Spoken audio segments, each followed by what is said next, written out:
back right now. He's ready to go. Let's speak on it.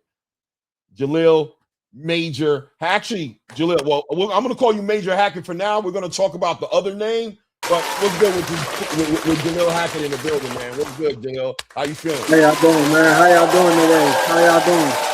We're doing good. We're doing good. Hey, Clay, can we switch Jalil to the middle? Because he's the superstar. Jalil is definitely the superstar. I'm trying to figure out.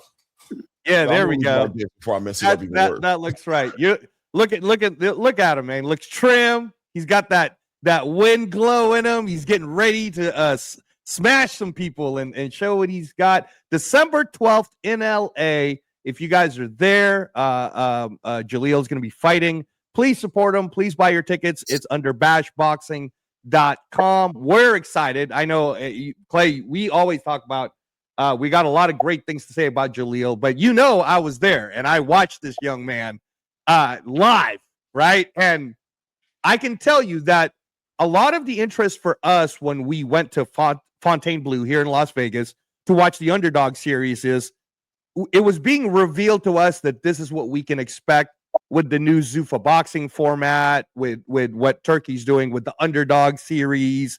And we're really getting a chance to see, like that feeling of we're going to see 50-50 fights. We're no longer going to see this weird, here's an A side and a B side, right? So Jalil goes in there. He's the third fight, right? There's a feeling in the air already like, oh, man, this guy hits hard. This other guy's undefeated. He hits hard. Something's going to happen. And, bro, it was – try to imagine just somebody who's never even watched boxing before. It felt like you were watching Hagler versus Hearns, bro. And the way Jalil delivered, and then what made everyone in that arena, and probably everyone who also was watching it on DAZN that night, fall in love with this young man, is how humble and honest he was about the experience he's had over the last year. So Jalil, that really is my first question for you is, can you talk to us about that within the last year, right? Because you went from being this young prospect, 140 wins in the amateurs, 10 national champions at such an early age. You already won the WBC youth title when you were with the Mayweather promotions. And then you go into Eddie Hearn, Matchroom, you win the WBA international title. And you're still, what are you? You're barely 21, I think, at this point, right? And then, the last year happens. And then there you are with your redemption. Talk to us about that night and talk to us about the last year. Last year's been a hell of a year. It's crazy. It was ironic. We're doing this interview today. A year ago today, I took my first loss as a professional.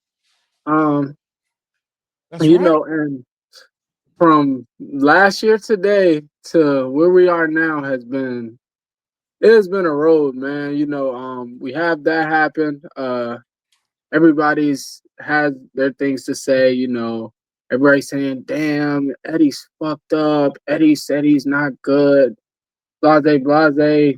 Fans saying, I told y'all he wasn't good. Same fans that was dick riding. Now he not good, he not this, he not that. I took it all as a grain of salt. Everybody was coming up with excuses. Everybody, man, they robbed him, all that shit. I said, nah, I lost. He beat me, I lost. We're gonna get us a rematch and we're gonna, figure it out. So we have the rematch scheduled for March. We're training hard, getting ready for the rematch in March. We get to the day before, or 2 days before the rematch is supposed to take place. I have an ankle injury. And originally I thought the ankle injury was minor. I thought, I rolled my ankle coming out of the sauna.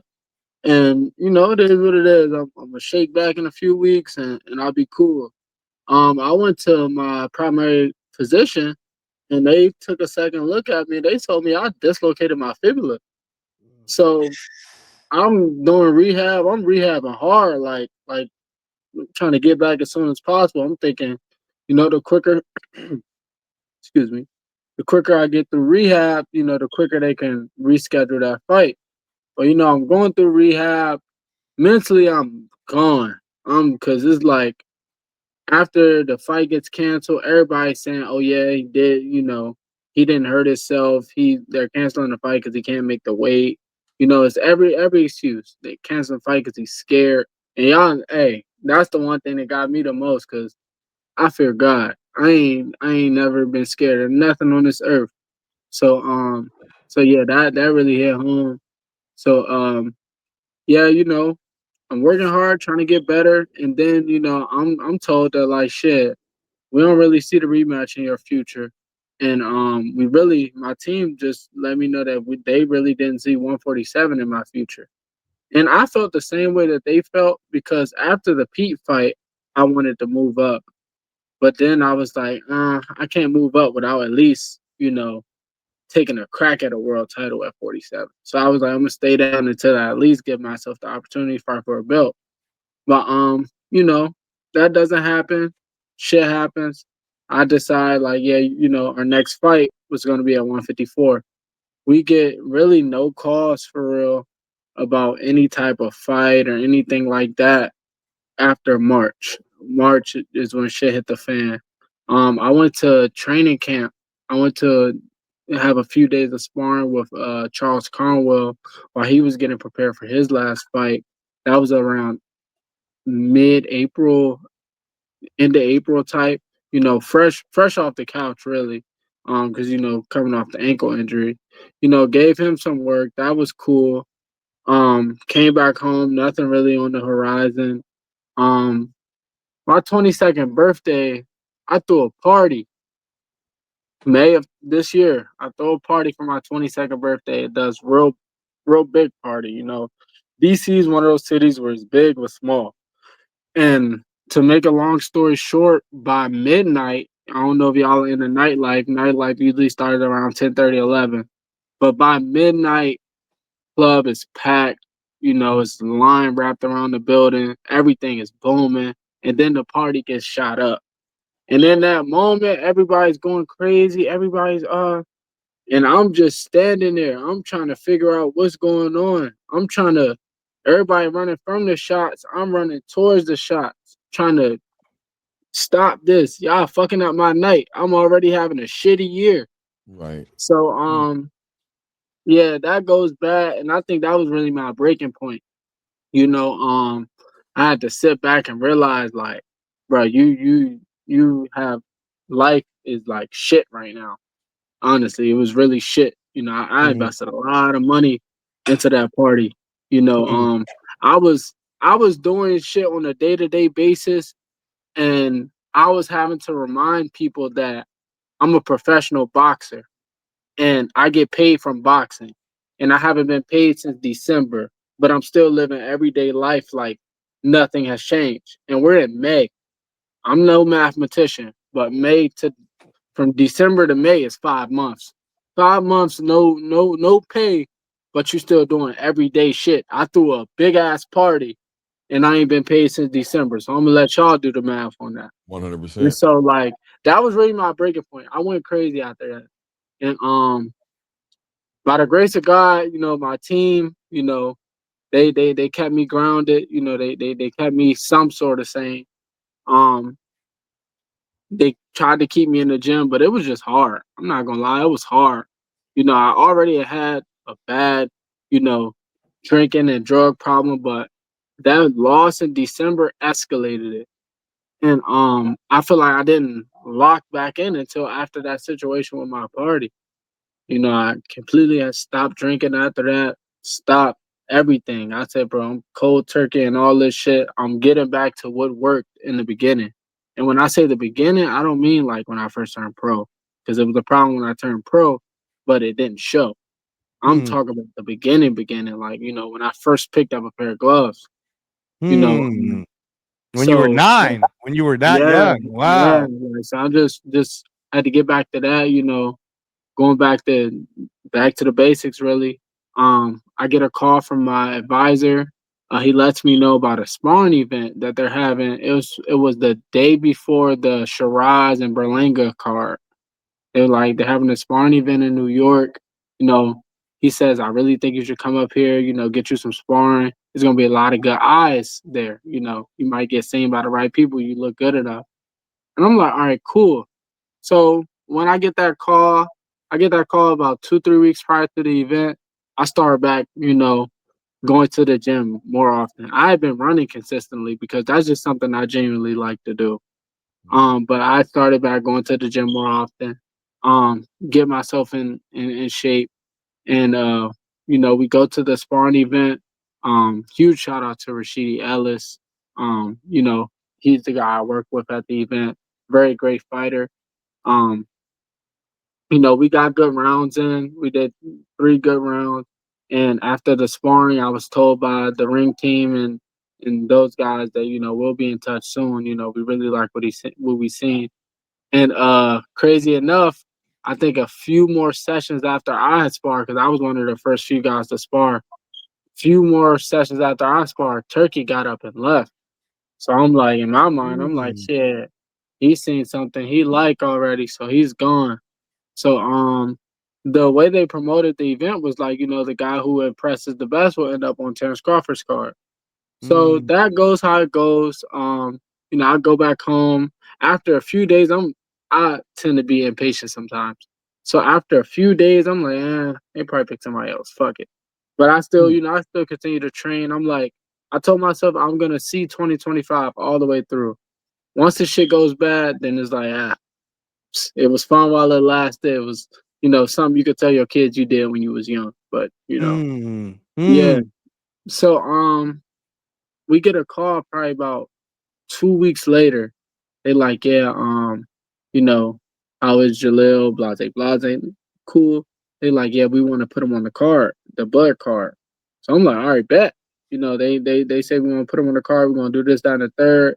They're telling us, all this shit, and all I'm worried about is, shit. Where we fighting at? When and where? Everything else was irrelevant to me.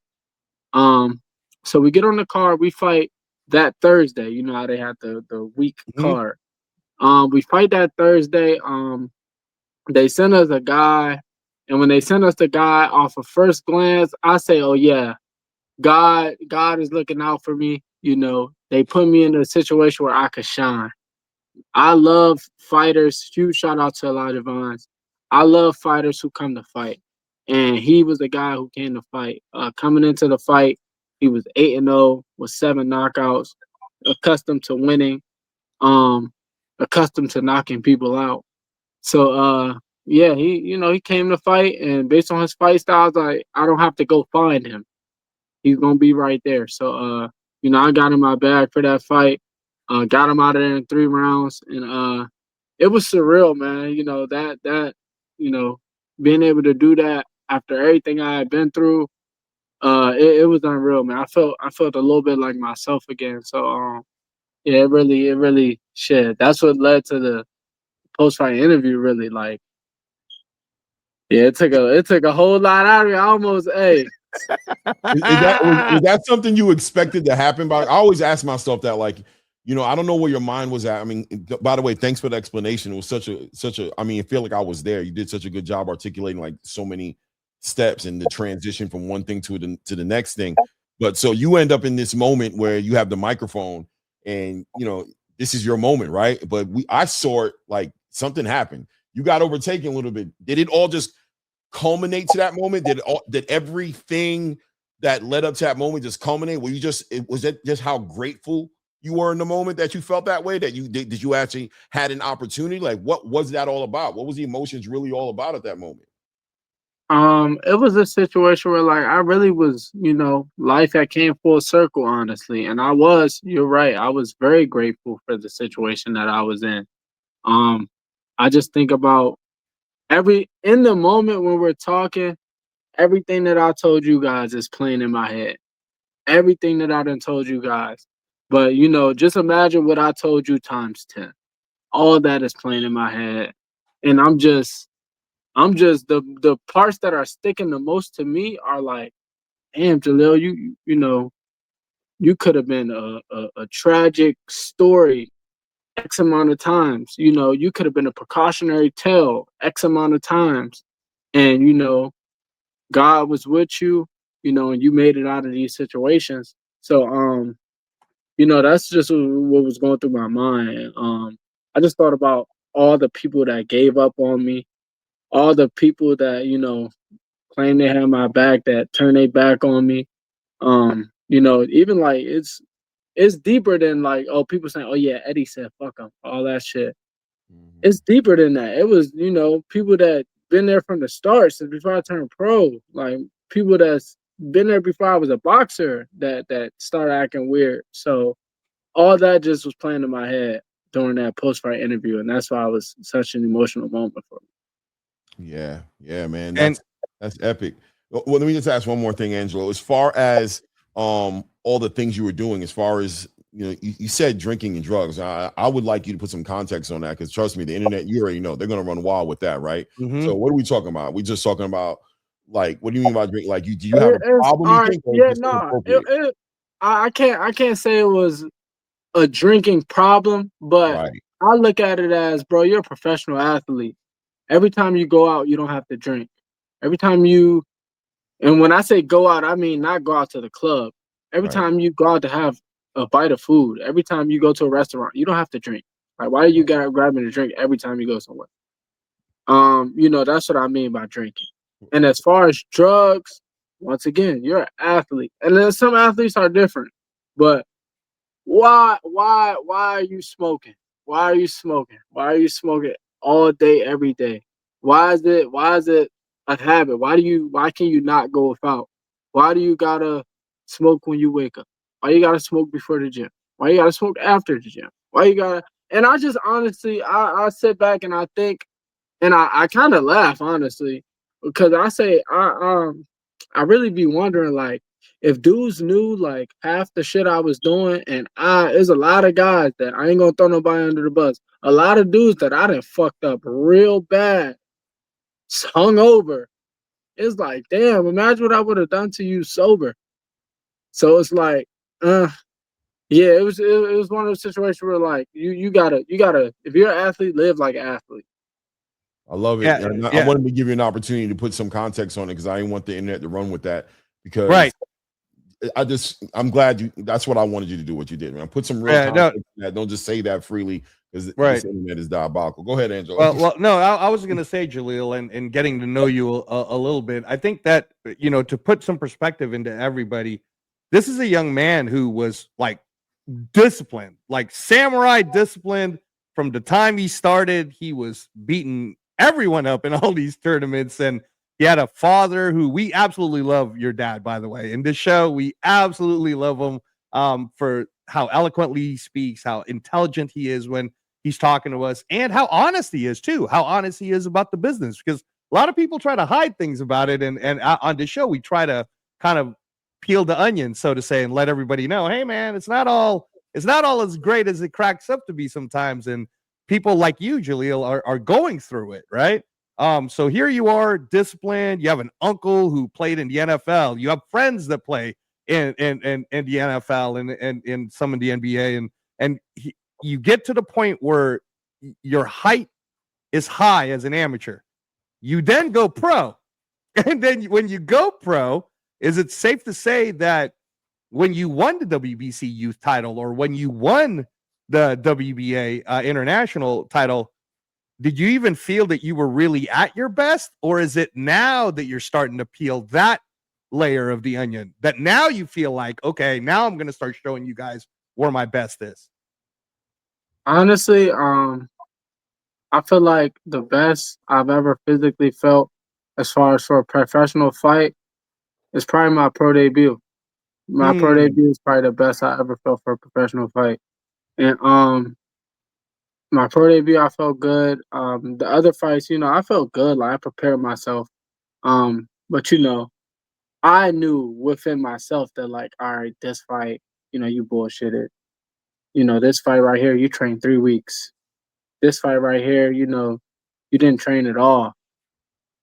So yeah, my pro debut was probably the best I ever felt, and I feel like getting back. I'm getting back slowly but surely to that version of myself again. Yeah. Yeah, no, the way you fought Elijah Vines, it gave us a glimpse into, your dad always talks to us about when we had him on the show about Cesar Chavez, right? Champion of the people, or Marvin Hagler, right? And I know you growing up, being with your dad, I'm sure he was showing you those fighters. But something interesting, Clay, just to give some insight about Jalil, he loves the craft so much that he told me, I'll let you guys tell him, but what's one of the fighters that most people would never even think that you actually watched growing up, Jalil? As a kid, I watched a lot of, it was Marvin Hagler, Julio Cesar Chavez, and Frankie Randall. You know, those guys, those were like influential guys. And I know you were saying that because it's like, damn, Frankie Randall. Like, Yeah. you'll watch Frankie Randall, then watch me and be like, no way he watched Frankie Randall. But it's like, I don't know. It's the little things, the little things he used to do as far as the technicality of like how he did things. You can ask any boxer I've ever worked with, all of them will attest to you. Like Jalil probably got one of the best inside games we've seen in boxing, you know. And that's like a kudos because like I'm constantly working on it and trying to make it better. But I take pride in my inside game, and a lot of the fighters that I watch coming up, it shows. Once again, like Chavez, Marvin Hagler, and those guys. Yeah. Let me ask you this, Jalil. 154 for you, right? Just is this where you expect to be for a while now? Because what I'm noticing is you're growing. I mean, I've seen at least 3 versions of you watching you from the moment you started to where you're at now.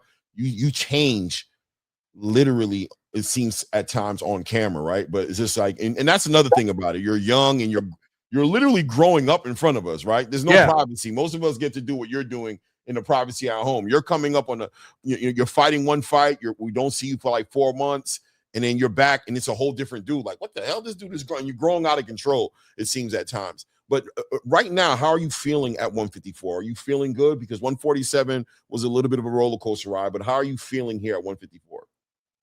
Right now, I feel great. I feel great. I feel like this is the home for a while. But like you said, I am growing. 22 years old. We could look up tomorrow and they'll be like, "Damn, Jalil 6'4". Like, what the hell?" Yeah, tomorrow you're So giving it's away your like, Jordans, right? Like, hey, bro. yeah, no, it really can't happen like that. I just think about, I'm at that college age, so to speak. We think about dudes, old basketball players like Chris Anderson. He went to college as a point guard. By the time he finished college, he was a center. So it's like, dudes grow. So it's like I just hope right now that I'm, really comfortable at this weight that the growth bug don't hit me again. But if it does, I'm prepared for it. But I just hope it don't hit me again. Not right now, at least. Yeah, right now, Jalil, you're 6'1". Your dad, he's so great sharing some stuff with us. But man, you're bull strong. I don't want to tell anyone unless you want to tell them what you're doing in them benches. But I'm like, this guy looks like he's an NFL player. He's getting ready for the NFL. And you're 6'1" right now. You're making 154, which is just insane.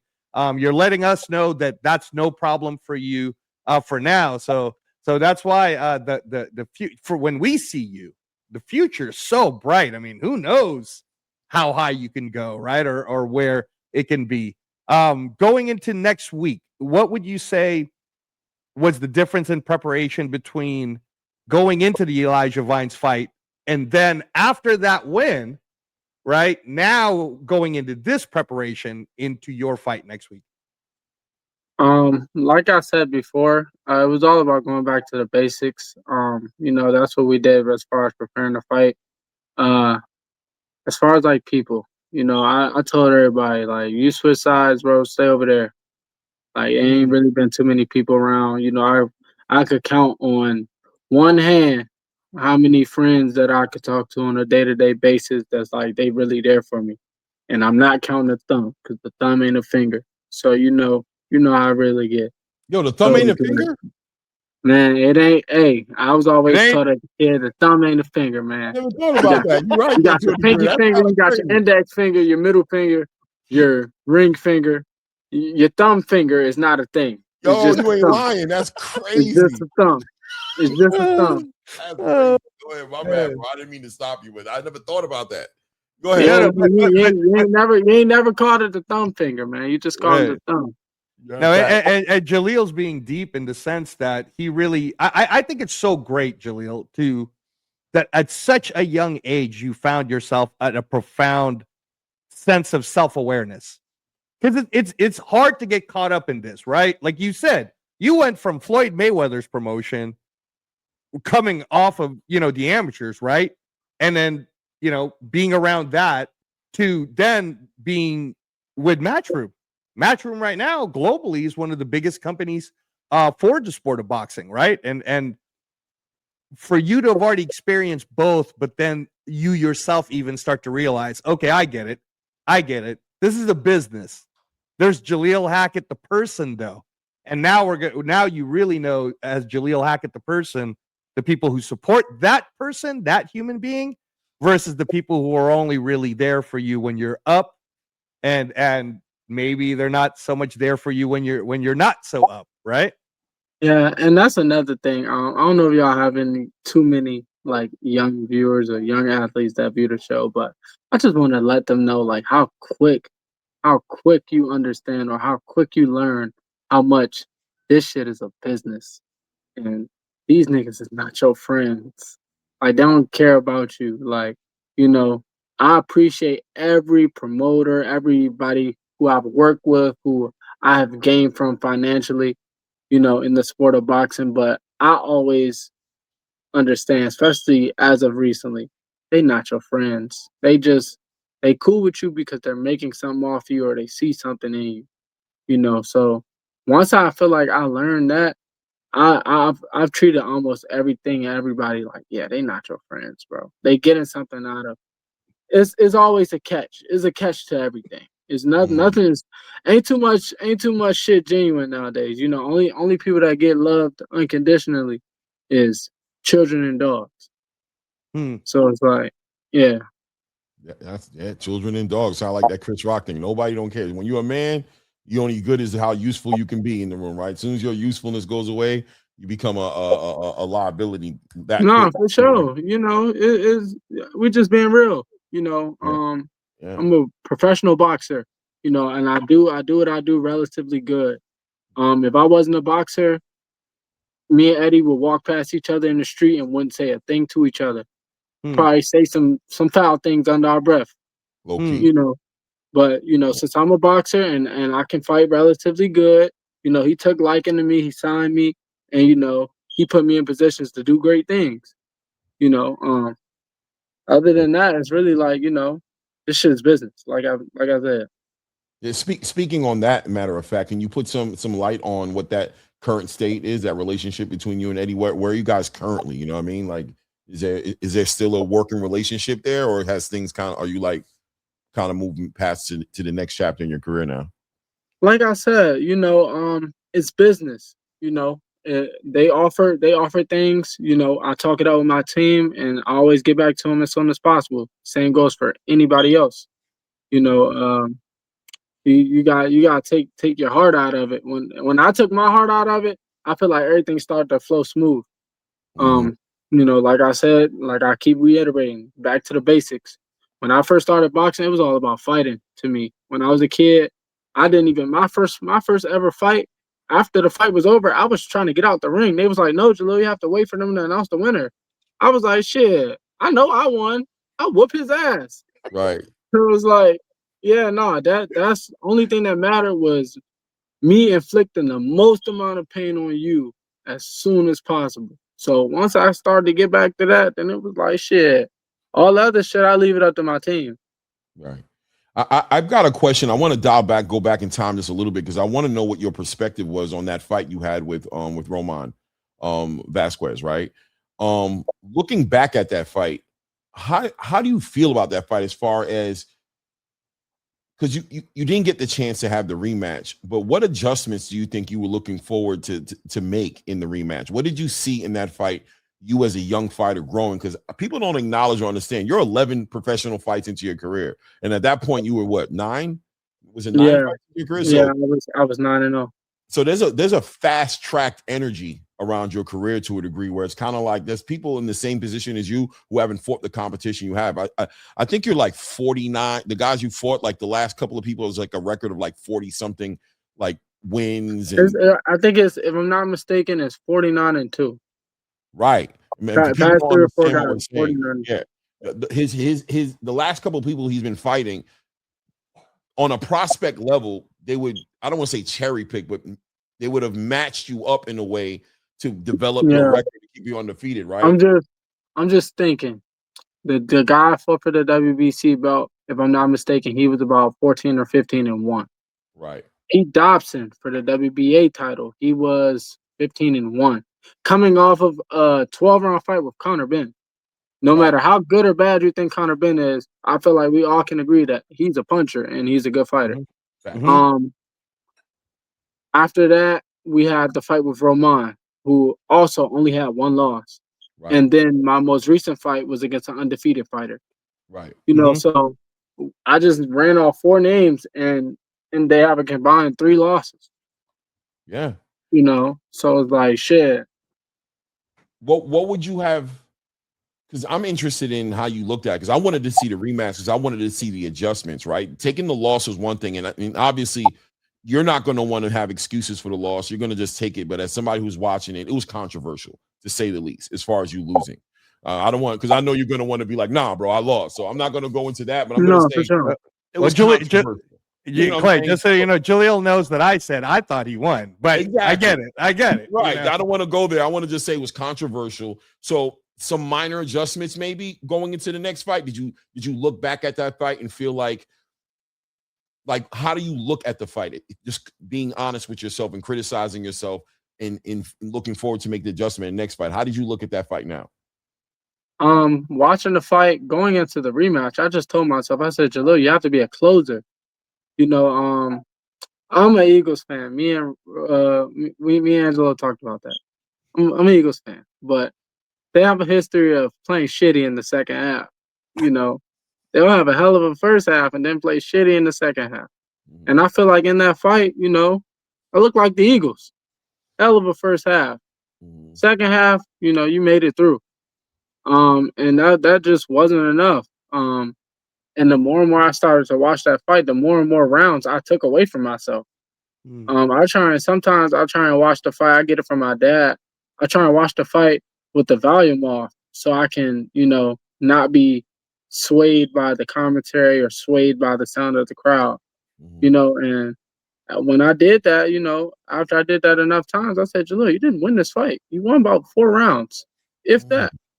You know, 4 rounds of a 10-round fight, that ain't enough to win. So, yeah, no, I just told myself that, you know, I just had to be a better closer. Like the shit you did in the first 5 rounds, you have to continue to do that in the back 5 rounds. And, you know, that was the game plan. Definitely. And now that it feels like you might have hit a second gear in your career. You know, Floyd had the pretty boy phase, then he had the money phase. And I'm hearing about a new tattoo you got, and there's a story behind it. There's a story behind this tattoo, and really in the roots and foundation of who you are as a fighter. I don't know if you want to speak on it, but everybody was asking us. I put it in the title of the show, the El Negro Mexicano, or is it just Negro Mexicano? I don't know what it is, but if you want to put some context to that, what is that all about? Because your father talked about it, and does that represent this? Does that represent your view on boxing right now for yourself to a certain degree? It has a whole lot of context actually. Coming up in the amateurs, you know, everybody knew like, oh, Jalil is coming to fight. He's a pressure fighter. You know, you're not gonna have to go find him.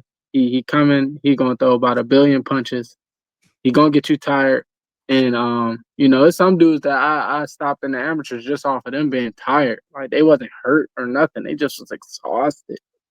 So it's like, shit, you know, after a while, they like, yeah, man, like a black Mexican, you know, sometimes we'll go train out west, you know, a lot of them gyms that we'll go train at, predominantly Mexican gyms, predominantly Hispanic gyms, you know, and they knew, like, sometimes they'd see black fighters coming there and they'd be like, oh, yeah, he food.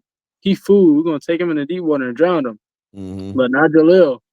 not Jalil. Jalil gonna take you in the deep water and drown your ass. Right. Because they knew like Jalil coming to fight. Jalil ain't playing no games.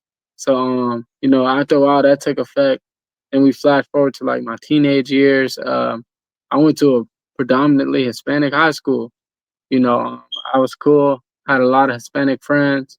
Um, and after a while, just it became like a dual thing. Like in boxing, I was black Mexican, and in school, like niggas knew, like, oh yeah, he hang with the Migos. He wanted them. He Right. wanted them for real. That's how they looked at it. You know. So yeah, like I said, when I told myself I was gonna get back to my roots, I meant that in all assets of, you know, everything. So shit, I went and got it right on my neck, you Right. know, the black Mexican, and I plan on building on it, you know, because it's like shit, it's who I am. Is what I am. Like, you know, I when I first turned pro, I made sure they knew that my nickname or my ring name was Major. It just so happened to be on my birth certificate. That's my real name, you know, Mhm. Jalil Major Hackett. But yeah, you are right, Clay. It might be kind of like that transition that Floyd went through when he went from Pretty Boy Floyd to Money Mayweather. You know, it might be Right. like, you know, We'll see how. Right. Right. things are Hindsight. changing. Yeah. Right. Hindsight will be 2020 on that. So I mean, but let's go forward, man. We played in the past. We played in this Roman Vasquez fight. We played in the journey up until this point. And next week you're getting ready to get inside the ring. What's the guy's with name? Jose Angulo, Jose who Angulo. yeah, for you guys, and this I think this is again another great matchup for you. Angulo fought Rashidi Ellis earlier this year in February, and then in his most recent fight, it was actually a close match with Rashad Mahdi on the undercard of the Danny Garcia fight. So again, you know, I mean, hopefully we'll be able to have people know exactly where to stream this. This is on the mental health awareness card that's happening next weekend, December 12th and December 13th with Bash Boxing. You guys can go to bashboxing.com if you're in LA to buy the tickets. But yeah, I'm sure you don't focus on it so much, Jaleel, because you're just focused on you. But what do we expect to see in a fight against a guy like this, Jose Angulo? Another dominant performance. You know, like I said about Vines, you in the short bit of film I watched on Angulo, I'm not gonna have to go find him. You Hmm. know, and that's the biggest thing. I'm not gonna have to go find him. He's gonna be there. You know, so it's all about, you know, having the team, you know, look at him, you know, scout him a little bit more deeply, and you know, they give me the game plan and I carry it out. Um, you know, we're at the point in the pros now where like the game plan is one thing, but on the fly adjustments are what's important. You know, if they see something after the first round or second round that they want to adjust, you know, their adjustments, you know, will be a key factor in how the fight plays out. Yeah. As far as your understanding about Jose Angulo, you said that he's going to be there, so it's another opportunity for you to have standout performances. Are you looking for those more of those standout performances? Are we building the resume now? And let me put some context as to why I'm asking that, because it felt like at 147 pounds, you were kind of like you were moving real fast. You know what I mean? I remember a conversation you had on Mill City. Shout out to my brother Mill. And you were talking to Brian Norman. I thought you guys were actually going to put that fight together between you and Brian Norman Jr., but it just seemed like you was moving fast. And as I see you growing, I talked to your father about this. It felt like you were trying to get something out of the division before you left. So you were kind of racing. Are you willing to slow down a little bit at 154 and kind of build yourself up and just be more focused on activity more than becoming a champion immediately, or is it the same? Is it the same game plan? Are we still moving in that direction? I'm willing to do whatever the team says we're gonna do. Hmm. Honestly, you know, if the team says, you know, boxing has taken a crazy turn and we're about to start putting fighters in there with gorillas, just let me know when. I'm willing to do I'm willing to do whatever the team wants to do. You know, I'm all about making good fights. I'm about making the fans happy. The fans like seeing good ass fights, and I'm for for you know, giving them good fights. So Was that different? that's Was that different before? Or like were you kind of like going back and forth with your team a little bit? Were you kind of like resisting and kind of doing your own thing as far as oh, right now? absolutely, absolutely. And that was a thing that, like, now that we're past that, I'm very happy. If we've Mhm. been real, now that we're, a year removed from it, the team didn't want me to fight Pete. When I first got to Matchroom, my first fight with Matchroom was supposed to be a 8 rounder on the preliminary stages of Boots and who did he fight? Boots and when he fought Was it his first fight. Not yeah, the Karen. Was it Karen or Karen was it Kachuk. Avenesian? No. His Yeah. first fight with Matchroom. Who was Wasn't that it he fought? Avenesian? Yeah, Yeah, Avenesian. It was David Avenesian. Avenesian. Yeah. I was supposed to be on the preliminaries of that. I was supposed to fight in a little bullshit 6 or 8 rounder on that against, Mhm. a guy that I was supposed to just look good against. And I was like, hell no. Give me somebody nice. Give me somebody nice. I'm trying to look good against somebody that they don't expect me to beat. And Right. on hindsight 2020, everybody's talking leading up to the fight, and everybody's nervous. They like, I want to know about this. Pete coming off fight with Conor Ben. Some people thought he did better than good against Conor. We beat Pete. We beat him relatively easy. So then we Right. get to the Roman guy, and Roman, he, one defeat in his pro career, very decorated as an amateur, and we fought a Puerto Rican in Puerto Rico. Puerto Rico. Mm, Yeah, mm, that was mm. another fight where they was like, you don't have to take this. I was supposed to fight when Boots fought in November against Karen. Right. But I said, no, we're gonna take this fight in Puerto Rico against this Puerto Rican. We're gonna do a little hostile takeover. It didn't go well, so be it, but I was willing to do that. I was Right. willing to, crap out. We get the fight on the Bud card, 8-0 guy, another situation where we have the opportunity to turn it down. I'm like, no, because if we turn it down, we might not get a fight. They might say, all right, we're gonna see y'all, we're gonna go with another guy. So I was like, no, I'm not turning this down, fighting this guy. So now we're in a situation of whatever the team wants to do, I'm down. I'm down. If they send a guy and it makes sense, I'm down. I like the sound of that, bro. I'm be real with you because, and listen, I've got ears out there, you know what I mean? I got people around, you know what I mean? I kind of understood there was but that's what it's all about, right? It's kind of like finding, because that's going to be my next question is about finding that next fit. I don't know if you and Eddie Hearn didn't work out because I don't know if you were really clear about the relationship, but I'm not going to poke any deeper in that because I know, listen, man, some things aren't meant to be out in the world like that. But it's now with the mentality you have now going into your next relationship or your future with Eddie Hearn now, giving that opportunity for the person you're comfortable with doing their job so you can focus more on doing your job, which is beating whoever they put in the ring with you, right? Like, put them in the ring with me. I'm going to handle my job, but having faith in that Eddie Hearn, I'm going to use his name, as that guy who's got your best interest and who's moving you accordingly and going to get you to your goals in the most efficient manner. Does that make sense? It makes sense. And, right now, I'm just reiterating, I'm just all about trusting the process. Right, right, My advisor and, management, they're all, I'm trusting the fact that they're going to do right by me, you know, right, because at the end of the day, you can have the dream team. If you're not performing in the ring, it don't matter. Facts. right.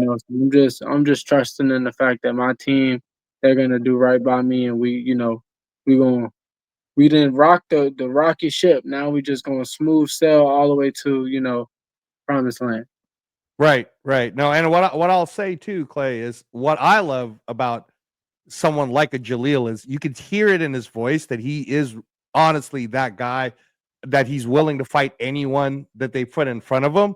And him and I, we kind of joke around about this a little bit when I was talking to him, that unlike Abdullah Mason, who actually did karate and taekwondo and jujitsu, Jalil's only martial arts has been boxing since he was a kid, right? And your mentality, Jalil, to me, is like in the UFC. Like in the UFC, they match you up. They just had Joshua Van last night, who, believe me, a lot of people felt he wasn't going to win against the champion who had beaten the legend of that division to be to beat that guy, because Joshua Van was like ranked number 15, and then he was just getting the shot. Well, there's a new champion, bro. First Asian champion ever. And I've heard you say this in interviews before where you're like, I'm not trying to get built up, because that you said something like, I'm not trying to do that because that's how people's careers slow down, or something like that. But can you speak No, on that mentality? you're absolutely right. I think, if I'm not mistaken, it was leading up to the rematch, the press conference for the rematch for the Ramon fight. I just let Eddie know. I let everybody know. I'm not really interested in beating around the bush on whether this guy's good or this guy's bad. You know, because that's how you end up with 30-year-old prospects. You Mm. know, you got a guy that's 30 years old, 29 years old. He's 28 and 0. 28 and 0. He got 20 knockouts. That's when guys get labeled like, yeah, he's a knockout sensation. And then, you take a deeper dive into their box rec and you'd be like, damn, he knocked out this dude that was 10 and 15. He knocked out this dude that was 9 and 40. And it's like, he ain't knocked out nobody. He ain't beat nobody. Right. And then when y'all put him in there with a guy who may have been in there with a few tough guys and he completely whitewashes them, y'all be like, God damn, he fucked him up and he was undefeated. Like, what's going on? How you get beat like that? And then it's like, it's because he wasn't really that good, but y'all slow dragged it so long to where y'all tricked yourself into thinking he was good. Like, I can honestly say, 10 fights from now, let's say I have my next 10 fights, I fight all guys that's nice. Like I've been asking for. All nice fighters, all guys that's decent or better than decent. Dudes that been in there with somebody that and beat some people. And in 10 fights, I win 7 of them. I feel like that's better than fighting 10 guys that I know I'm going to beat. All I got to do is make weight. That's better Mm. for you in your career, in my opinion. That's, everybody's entitled to their own opinion, but that's just how I view it. Yeah, it's so funny that we're talking about this. I was talking to Angelo about this, and the artificially fruit flavored fighters, right? And I'm just being honest with you. I don't know if fruit's the proper word, but it looks like what it is, but the record is padded. But like you said, they get in the ring with the guy with no name, but who's been properly developed. He's been fighting competition, and he just whitewashes this guy who's been sold to us to be the next best thing since sliced bread. You can't cheat the process, right? Like, getting good takes the process of getting good, which is fighting great fighters. So as far as your development as a fighter, I see your mentality, right? And I love it as a fan. But I also kind of see the other side of building up a fighter, as far as building up the star quality of fighter, bringing up the value, the commercial value of the fighter. And it's like, you got to find that sweet spot in there, and Yeah, that's where it's having a the faith, very right? it's a very thin line. Yeah. It's a very thin line, and I feel like guys like promoters like Bob Arum, he's rode that thin line for as long as anybody in boxing can remember, as far as building a guy and making sure the guy gets tested just enough to where like he's not just going in there to make weight, because there's been times where I've seen fights where like we knew this fight was over at the weigh-in. Yeah. Yeah, compared to like other fights where it's like, all right, we know this guy's better than this guy, but he's gonna have to be better on fight night. Yeah. Makes you get better. It forces you to get better each fight, right? The Yeah, experience is important for you as a fighter in your development. It's experience for you. no, And sometimes they absolutely. rob you guys of that experience because they want to keep you looking a certain way. But it's like, all right, I'm not getting better this way though. I also want to Yeah, continue to get better. you often become stagnant, and I kind of like to shy away from the stagnant word because being stagnant is the definition of it is just staying the same. But if you're staying the same and people below you are getting better, you're really actually getting worse. Mm, So Mm. So yeah, we're talking about digression now. We're talking about getting worse now. We're not even talking about just getting better. We're talking about avoiding going the other way as well, right? Like, actually not developing in a good way, but also developing in a bad way to where you're actually yeah. worse than you were before. Absolutely. If you Wow. if you go into a fight, if you have 10 fights and all 10 of the fights, oh yeah, all I gotta do is make weight. All I Mm, gotta do is focus on making weight. I don't even have to game plan for this guy. Mm. right. By fight number 11, even if fight number 11, that guy is just as worse as the 10 guys you just fought, you got comfortable, you got complacent. And, that's how dudes catch sneaky, dumb losses. Mm. Or fight number 11 might be a tougher guy. And you Mm. might not be mentally prepared for that because you've been, beating around the bush with all these scrubs. Mm. Mm. Does that make Yeah. you get bored as well? Because just all, I love these conversations, by the way, and I appreciate you taking the time to like allow us to pick at you like this a little bit and pick your brain a little bit. But when you don't have the right competition and you're not challenging yourself, is it easy to kind of become disenchanted with the sport, like where you're not putting in the same work in the gym because you just like is that a possibility? Is that something that becomes dangerous because you're just so bored because you're not having to prepare for these fighters? You're kind of like, why am I even doing this? It doesn't matter. Does that happen? You're hitting it right on the nose, man. I once heard I'm not sure if you watch basketball, but I once heard Patrick Beverly say, man, it's some nights where I know I got to guard this guard the next day. Oh, I'm going to the club or I'm going to the casino. I'm not about to get too much rest. I ain't got to worry about that guy. But then on them nights where I know I got to guard Steph the next day, he said I'm in bed at 8:30. He said because I know I got a long night ahead of me. That's real. I feel like that translates into boxing. If I'm fighting Glass Joe tomorrow, after the weigh-in, I might go hang out with friends until like 11 or midnight. Mhm. Compared to if they tell me, "Oh yeah, Jalil, you're fighting such and such, who is whatever." Let's say we're fighting for a world title. We're fighting Mhm. Xander. We're Mhm. fighting what's the guy with the IBF belt? I can't. I don't want to butcher his Bakram, name. Bakram Yeah, Yeah, Mortalizayev, yeah, you're or fighting or or Bakram. yeah, You're or fighting even Fedor. even You're Abbas fighting Baru. Abbas. Yeah, I'm yeah. not. I'm locked in. Like I'm locked in. Like from the time you tell me I'm fighting that man to the time we get out the ring, from the time we walk out the ring, I'm locked in. Because you know what you're going into. You know what you're getting into. But when you keep fighting all these bums, you're right, Clay. You can tend to sleep on some guys. You can't tend to go to sleep on the sport. that's what I'm talking about right there. Yeah. Yeah, yeah, and I think Jaleel now, in when we talked about this, you said you had that epiphany even in your on your birthday of all things, right? And you just turned 22.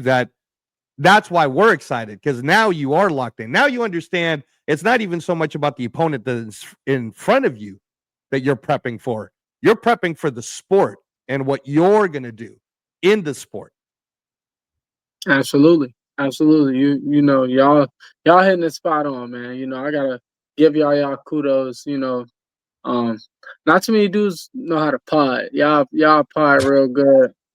So I I gotta take my appreciate head that. off. I gotta take my head off to y'all. Sounds like y'all did y'all research. Sounds like y'all very knowledgeable.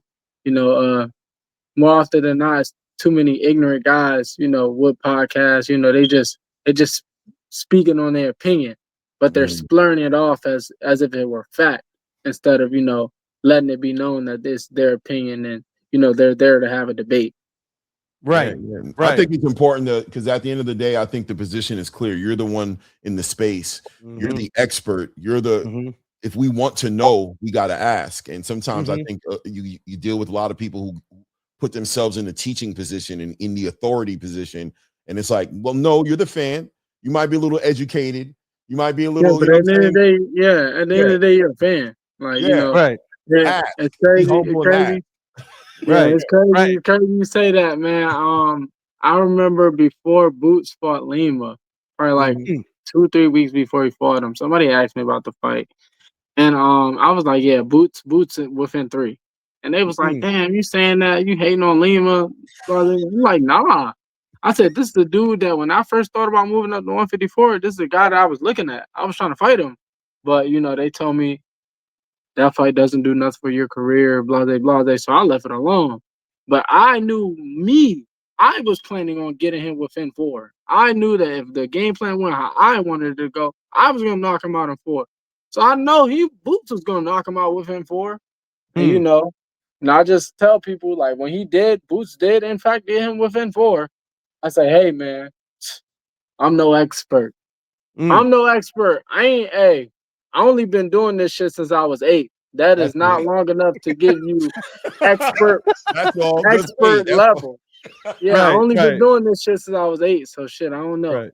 Yeah. And to be honest too, Jaleel, what I like about you is I think that you're starting to also now understand in a lot of ways the fans, you know, Floyd did this very well. The fans will have a good opinion or a bad opinion, but as long as they're having an opinion, that means you're Yeah, watching me, right? yeah, hell yeah, you spot on, man. You know, shit. You watching to see me lose, you watching to see me win, you still watch. Yeah. You There's some still people who ain't paid get to watched at see all, right? For real. correct the mundo, man. We got a Yeah. lot. I don't know how much time you have, man, because we'll burn the sand the sand glass with you. Trust me, this is not. So you got to be able to say no and things like that. And I got to go inside. We won't take it personal, but No, it's cool. I feel like things going good. We got our training schedule. I probably got another hour and some change. Probably got to be back to the oh no, gym. no. But All right, Yeah. We promise we won't even go that long with you. I yeah, do want no, to. I'm not I do. promising that. I'm not promising that. But I'm gonna try No, my best to be considerate.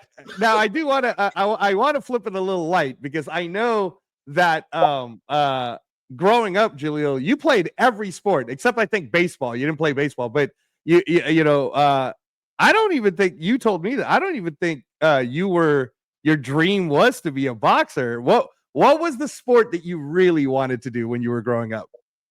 man, from the time that when you start to have cognizant memory, let's just say that from basically about 2, 3 years old to probably till I was like 13, you couldn't have told me I wasn't going to the NFL. You couldn't have told me, like, I was cold as ice on that field. I played running back, I played receiver, I played defensive end, I played linebacker, I played corner. But I love the defensive side of the ball. Like if somebody had to say like, well, if you're going to the NFL, what you going for? I would have told them I was going to be either a corner or like outside linebacker or some sort, like a Sam or Will, something like that. You know, definitely doing my thing out there. Yeah. An athlete, right? At the end of the day, from your beginnings, whether it was boxing, whether whatever sport that you want to play with, and your father once again has to be brought up respectfully because he's such a supportive. I mean, if you want to speak on how supportive he's been with you from day one, are you the youngest, by the way? Yeah, hey, Yeah, you're I the tell baby, people, right? yeah, out of all my dad's kids, I'm the youngest. I'm the youngest out of all his kids. But in every sport I've ever did, he's always been 1,000% supportive. He's always been a Hmm, 1,000% honest, but hmm, supportive too. hmm. As a kid when I played basketball, he was like, this ain't our thing. So Mm, Right, I played for a little bit as a kid, then I played a little bit more in middle school. But it was one of them things like, it's a good little hobby, something to do, good cardio. right. Um, yeah, as a young person, as a child, you're processing all this honesty, right? I'm sure you can appreciate better now with hindsight. You can look back and appreciate it better, but in those moments, it's like, you know what I'm saying? I kind of felt like that a little bit, Clay. But you got to think, like I said, I played a lot of sports as a kid. So Right. him saying that but so many words, him saying that I was some shit at basketball didn't really hurt my feelings. I'm Okay. like, yeah, I might be some shit at basketball, but 2 days ago I touched the ball 5 times and I hit the end zone 3 times. So it's Right, Talk like about it. I'm good Right. at that.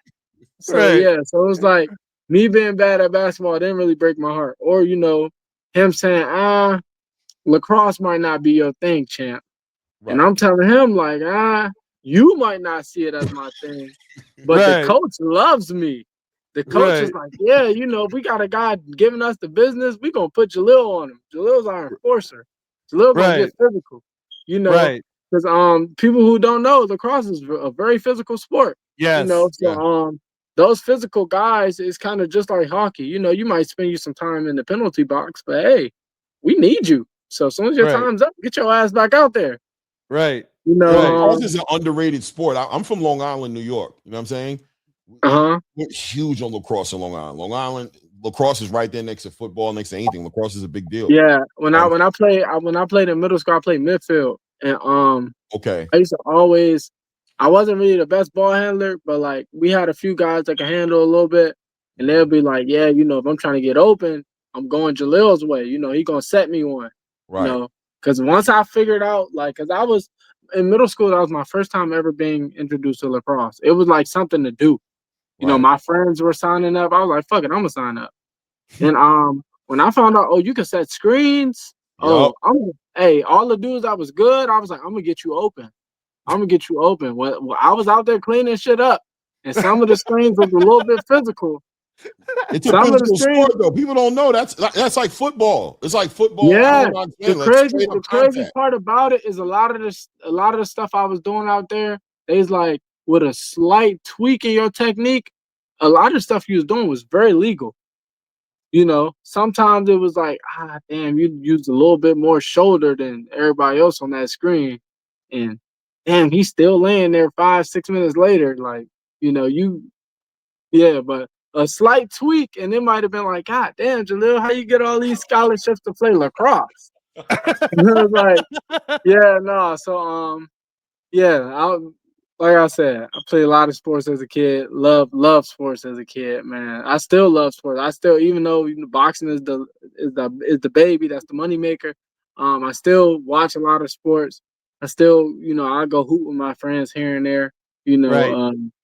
Yeah. Well, I don't want to shade over. Well, go ahead, Angelo, because I want to. No. I guess I would just wanted to say so. So I know, like, boxing is the business to you, right? And it is a passion of yours, so we understand that. But it's like you said, it's the moneymaker. When you're not boxing, for example, right? Like last night, we watched the fights, right? So we were watching, the boxing match, the UFC, but we were also watching Ohio State versus Indiana. Now, I know you love college football, so I'm wondering, last night, were you watching the college football or were you watching the boxing? It started off with college football. I seen Bama get their ass whooped. I was like, God damn. But in the back of my mind, I could just hear my dad saying, like, oh, that's Bama. They ain't got nothing to worry about. They in. And damned if he was fucking right. They asses in the college football playoff. And I'm like, that's crazy. Right. I know the Dane ain't in. But it's none of my business. I ain't on a committee. I ain't on a committee. But rankings. It's like rankings. Yeah, then we flip it over to, like you said, that Indiana Ohio State game where it's like, that was a damn good game. It was a nail biter game where, like, shit, it could have went either way, and the committee decided to let both teams in. Right. So if both of those guys do well on their respective side of their brackets, we could see that for a national championship. I really, really love the sport of football. Really, like I told you, I prefer college football. It's more entertaining. But really love the sport of football and really look forward to the next coming weeks of how things play out with the college football playoff, especially with teams like, James Madison is in there. And Tulane is in there. Like, those unexpected joints. Like, 10 years ago, you would have never said, oh, yeah, Tulane is on the big stage in college football. Right. Or James Madison. Right? Or James Madison. Or shit. Right. Even, Indiana, the last time they beat Ohio State was 1982 or something like that. Man. So it's like, I'm definitely love me some football, man. Definitely love me some football. I got some homies that, when I talk to them, some of them play college ball at a high level, some of them in the league. When I talk to them, I'd be like, hey, man, y'all ever down a few guys? Call me. Man. I even think about shit. The rapper Tusi, they got him walking on at Syracuse. Listen, but they were framing it. They were framing it as if, oh yeah, they offered him. When I first thought that they offered him, I'm like, no way. I'm finna hit up Lane Kiffin right now. Like, I ain't got too much film. I got some Pee Wee highlights here and there. But like, if you let me come to a workout, I could show you some shit. Right. I could show you, like, I'm definitely, even if you don't put me right in the mix, I'm a special teams guy. I definitely give you numbers on special teams, but it's like shit. I love the sport, love watching it, love being a fan of it. Yeah, man. Now, Jalil, and then I'll let Clay go. But help us out. So Clay, he's a New York Jets fan, and me, I'm a Raider fan. And we're in a bad position. Both of us. Me and Clay always talk about we're actually the worst team. We're competing for who's the worst team. So we have an opportunity. We're competitive, Jalil. We're gonna find a way to compete. We got teams that suck, but I think my team sucks the worst. Right. These Raiders, but go ahead, bro. Right, but I was gonna ask you. So you just watched Fernando Mendoza. Who do you think Fernando Mendoza should go to based on what you saw? Should he go to the Jets or should he come to the Raiders? I feel like he should go to the Raiders just based off of the fact that things can't get any worse out there. They got an owner. They listen. They got an owner who the team was handed down to. So he ain't really had to like build himself up to become an owner. So he's willing to try shit. If he want to mix it up and he want to turn the Raiders into like this high octane college style team, then you never know, it might work. So hey, only time will tell. Only time will tell. Only time will tell, man. Shout out to my Jets, man. We trying. We gonna figure it out one day. I promise you. One day we're gonna figure it out. So look, I want to talk about this card last night, man. Did you get a chance to see any of the fights last night? Any of them? Yes, I did. I got a chance to watch the Fulton Foster fight. I watched the Roach, the main event, the Roach Cruz fight. I watched the Mosley Jr. Sorry. Mosley Jr., Ramos Jr. fight. I got a chance to see almost all the fights. So I'm going to ask you for your standout fight. Is there a fight that stood out for you, or was there a fight that stood out for you? I had my standout, but I'm interested in what you thought was the standout fight of the evening for yourself. Which one was it? The fight of the evening for me, and I didn't even mention it, was Frank Martin and Francis Bartholomew. I like the fact that he's a guy that he's been on the couch since his Tank fight.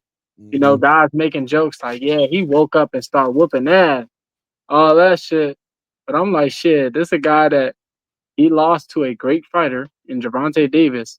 Everybody counted him out, and his first fight back, he beats a good fighter in Francis Bartholomew by devastating, potentially knockout of the year type knockout. Yeah, he put Rancis out, man. I like the adjustment. I like his addition to 142. I like the idea of him being there and the great fights that can be made with him. I like that he bounced back. You always wonder what a fighter's going to bounce back from when they get a knockout like that or something like that, and you wonder. That's the big thing in the front of your mind when you go into these fights. And I thought he bounced back great, man. I thought it was a great fight. Going into the O'Shaquie Forster Stephen Fulton fight, did you have who are you picking to win going into the fight? Did you have a pick? Did you look? I had a pick. I was riding for Steph. That's my guy. Cool dude. Always much love when I see him. I learned a lot from him in the times where I would go up to camp with Jerron Ennis and get sparring at their gym. So I was rooting for him to go up there and make his mark. Fight didn't go how I expected it to go, but he's one of those guys that he'll bounce back better than ever. Maybe he goes back down a weight class, but yeah, hats off to O'Shaquie Foster for getting the job done. Yeah, do you think O'Shaquie stepped up a little more than you thought he could? Like, I was impressed by him. I ain't gonna lie to you. I was impressed with what he did last night. Stephen Fulton, I don't feel like was necessarily on his A game, but that was a hell of a accomplished fighter in front of him as far as O'Shaquie Foster having Fulton there. I think that we did not see the best version of Stephen Fulton in that last fight, but I do for a fact believe that we seen the best version of O'Shaquie Foster in that fight. I think that version of O'Shaquie Foster beats a lot of guys. Hey, so Jalil, before you talk about the Lamont Roach and Pitbull Cruz, and again, there's a little controversy about it. When me and Clay have spoken on it, we were saying that it's just good that it was a good fight, right? That it entertained and it was a great fight. Live scoring, and I haven't rewatched it yet, but live scoring, I actually had Roach winning 8 rounds to 4. Clay had Roach winning 7 rounds to 5. So we're curious from your eyes when you were watching it. How did you see it? What did you think was going on? And try to be Um, unbiased because I know it's a DC. There's a DC thing now we're getting into now. So try your yeah. best. Right.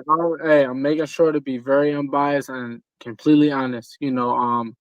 Same way I did with the Hank and Roach fight when people ask my opinion. Right. I feel like in the early stages of the fight, Pitbull Cruz dominated due to the fact that Lamont went in there fighting like he had a point to prove. Like he went in there like I'm about to knock Pitbull out. That was he went in there fighting like, and it wasn't as effective as he thought it was going to be. Hats off to his team. Lamont Roach Sr. and the guys working with him. They made the right adjustments, and I can honestly say from round 5/6 all the way to the bell, he dominated. It was Mm. people look at and look. This about to come full circle right here. Here we People go. look at, he dropped Roach early in the fight, and that's why he beat him, or he dropped Roach early in the fight, and that's why it was a draw. Him knocking Roach down won him that round. That doesn't win him the fight. The same thing that I said about the Tank and Roach. I said, number one, that knockdown wasn't ruled a knockdown, so they can't count that. But in the event that it was ruled a knockdown, one knockdown doesn't determine a whole fight. They had a very good fight, and I told people in a situation like that, when you're fighting Gervonta Davis or you're fighting Canelo Alvarez, two guys that make the sport of boxing enormous amounts of money, you can't just do good enough. You have to dominate them. You have to, without reasonable doubt, beat them. Terrence Crawford did that against Canelo. Without reasonable doubt, we knew that Terrence Crawford beat Canelo. If that fight would have been any way, shape, or form close, it would have been a draw. Because Canelo makes the sport of boxing too much money to give him a loss. You have to really whoop his ass. The saying is, in order to beat a man, you got to beat the man. And I think Roach did good in his last fight. I thought he won, but he didn't get the decision. If they make the fight happen again, I think he'll fight the whole fight like he fought the back half of the fight, and he'll get a dominant win. Right. And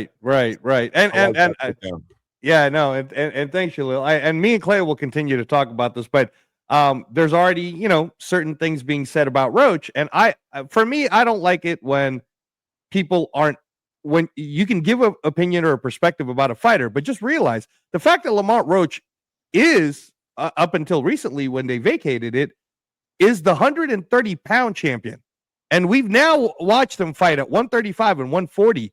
That's someone who's chasing after greatness. You have to give credit for that. Absolutely. And DC is small.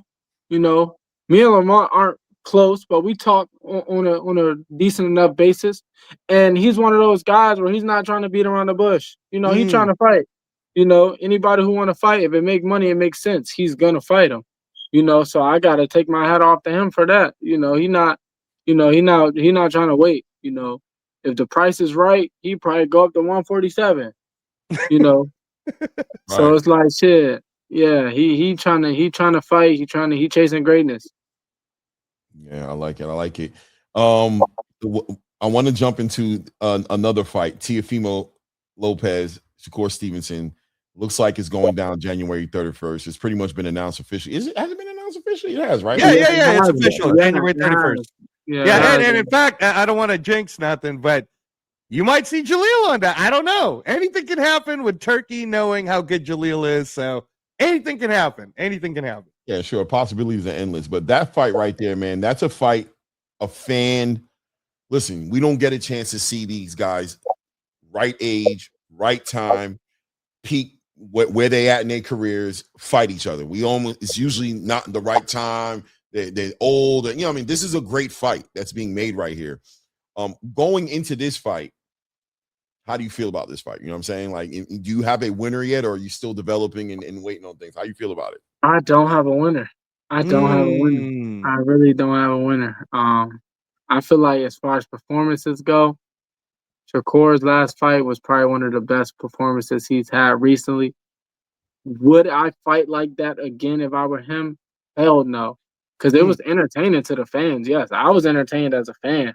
But as right. somebody who knows the sport of boxing and knows Shakur, like, bro, you could have boxed circles around Zepeda.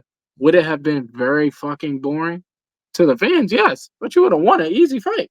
You Mm, know, Mm, so it really depends on. All right, on one hand, does Shakur go into this fight like I'm about to impress the fans, or B, does Shakur go into this fight like I'm about to win? You mm, know, if he goes into the fight with the thought of I'm gonna win, and if winning looks boring as fuck, oh well, mhm. then mm, I think he's gonna win the fight. But if he goes into this fight where like I'm about to do this shit for the fans, then this fight becomes very, very, very, very interesting. And I can't call it. mm. I like it. I like it. I like it. Go ahead, Angel, if you got any questions. I don't know if you want Oh to go. no. I mean, I don't want to keep Jalil too long. Again, December 12th, bashboxing.com. Please go into that.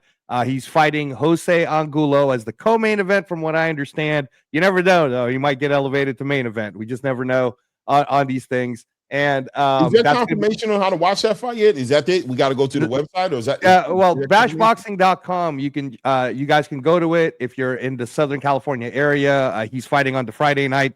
The Saturday main event is for the WBC Cruiserweight Championship between Noel McKalen and Badu Jack. They're trying to square that away. Right. Jaya Apataya just won yesterday. And it's on a mental health awareness show. So before we let Jaleel go, and I Yeah. know he touched on it a little bit, but Jaleel, mental health is big on this show, right? And I'm always open to sharing with everybody how therapy is a good thing, and having a chance to talk with people about it is a good thing. But it is a real thing that affects so many people, right? We're right now in the NFL, we're talking about Marshawn Nealand, who the week before the unfortunate thing happened, he had scored one of the game-winning touchdowns for the Cowboys. And then a week later, at 24 years old, man, and now, everybody's talking about it. There's a rallying cry for that with the Cowboys. So can you speak on that? Because I know it's very big with you. Your dad even told us prior to everything, you would wear a shirt that would say, "It's okay to not be okay." And having now you within that last year going through your ups and downs, can you speak to us about mental health? Mental health has always been a big thing for me, and it's always been big to me because I always looked at it as mental health is a female thing, and I have to look out for the females in my life who struggle with mental health problems. It wasn't until my older years, earlier in my pro career, where I was like, mental health is like not a gender based thing. That's man and woman. And I had to understand that it's okay. Like I said, it's okay not to be okay. Some people think that like, oh, they sad or they tripping out or they stressed or depressed, then they have a problem. Like, oh, I need to fix it. I need to, be strong, be tough. Whereas like, no, it's people who spend years of their life studying to help you, and they study the brain, the neurology, and everything like that to help people who are going through things. So if they study to help you, you should go seek that help, Mhm. and seeking that help is probably one of the better things that has ever happened to me, and like you said, happened to you, because it can change you as a person. It's a real life or death thing. Hmm. Hmm. Hmm. I love it. Yeah, mental health is serious business. Yeah, like Angelo said, we take it seriously here. I always like to do the mental health check, with my co-host and anybody in the chat, and even with you. I mean, hope you're in a good mental space. It looks like you are. You know what I'm saying? Yeah. Are you? How are Great. you right In, now? in a great mental space, man. Life's been good. I've been giving all the praise and glory to God. He's been looking out for me. And I always tell people, talk to him when it's going good, especially, you going to yell his name when it's going bad. So make sure you talk to him when it's going good. And, Mm. I've been Lord. making sure I've been doing that. So yeah, I give huge praise to him. Um And yeah, no, life is good, and it's gonna get even better. December 12th Let's in talk Los about Angeles, it. California, Mission Studios. Tune in, and I'm gonna close out the year real great with another dominant performance. No Well, doubt. Salute, yeah, man. no, and thank you so much for your time, right? Gracing us with your time. I know that with your mentality, you don't really do any interviews during fight week. We are hoping, and I'm going to get hold of your dad, that after December 12th, if we could have you come on, and maybe we could be one of the first people you get to talk to after that event. No matter what the outcome may be, you're always in our prayers, and your dad too. We're going to have him on the show a lot more often. Clay absolutely loves your dad. Just No, talking he the dude, regular man. I fight. love Yeah, talking to him. I like talking yeah, to you too, man, because yeah. these conversations, I like this kind of dialogue, man. And you guys get so I hope to see you here again and your father as well. And good luck on what you got going on in the future. We definitely room for you, man. I know you're one of the, you were always in that conversation as far as upcoming prospects. For me, you were always there. But I got nervous for you at 147. I'm be honest with you. I felt like you were moving kind of fast. I was like, why is he picking this big ass fight right now? Why is he fighting this dude right? Why can't he just?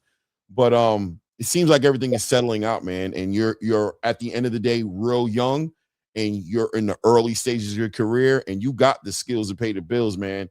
And 154 is a hornet's nest, man. So there's a lot of fun for you to have in that division. There's a lot of fun there for you to have. So, man. One fight at a time, right? We'll start off with Jose and Google next week, and we'll see where we'll go from there.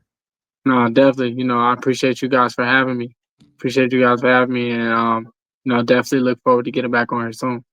Yes, Yes, sir. sir. Talk to you Thank soon, you, man. Jalil. Thank you. Salute, family.